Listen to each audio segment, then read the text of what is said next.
But isn't the bringing in of the Supreme Court a failure in a sense of the secular principle? Mahesh Jethmalani, it's been argued that going to the court is going to examine the same material, the same archaeological and historical material will be placed as evidence before the apex court also.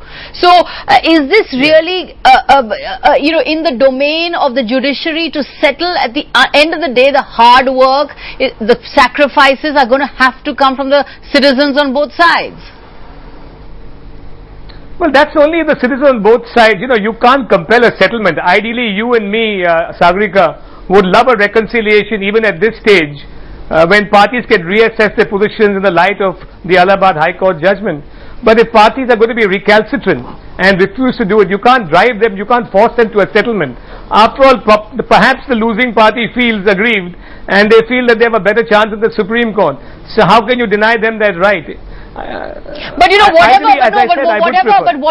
whatever the Supreme Court comes up with, Syed Shahbuddin, at the end of the day, Supreme Court will come up with its verdict. As many have said, the court will come up with a verdict, not a solution. The solution will have to be created on the ground by the Muslims and the Hindus. I think under the rule of law, the final judicial verdict is the solution.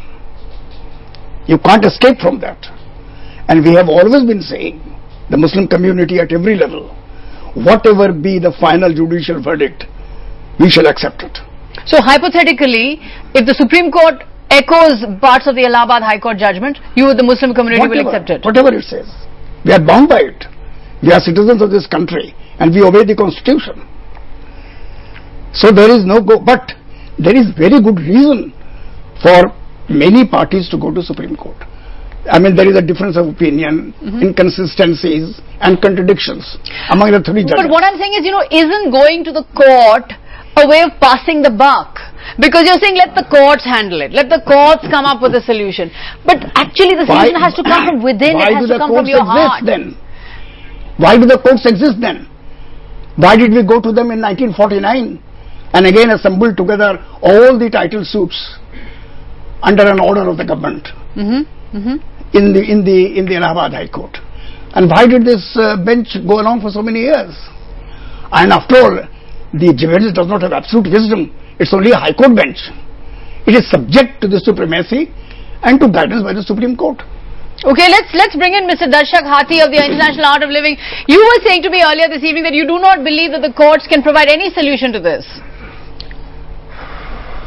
Yes, Sagarika, it has taken 60 years to arrive at this judgment, and we don't know how many more years it will take in Supreme Court.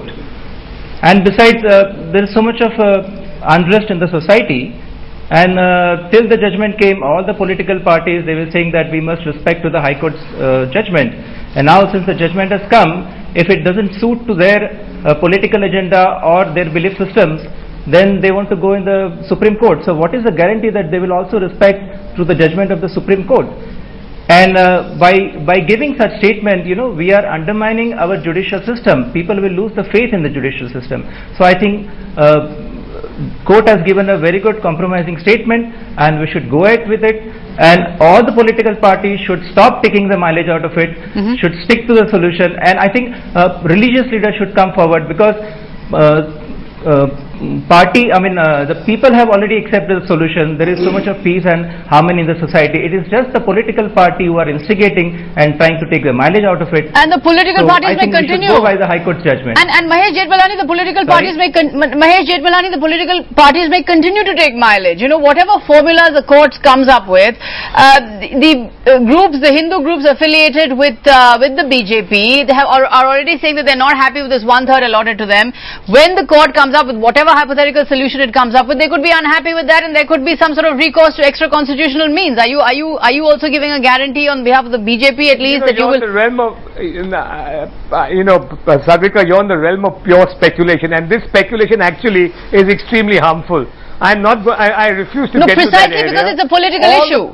Precisely because it's a political issue. So it may be used for political ends. It may not be used for constitutional ends.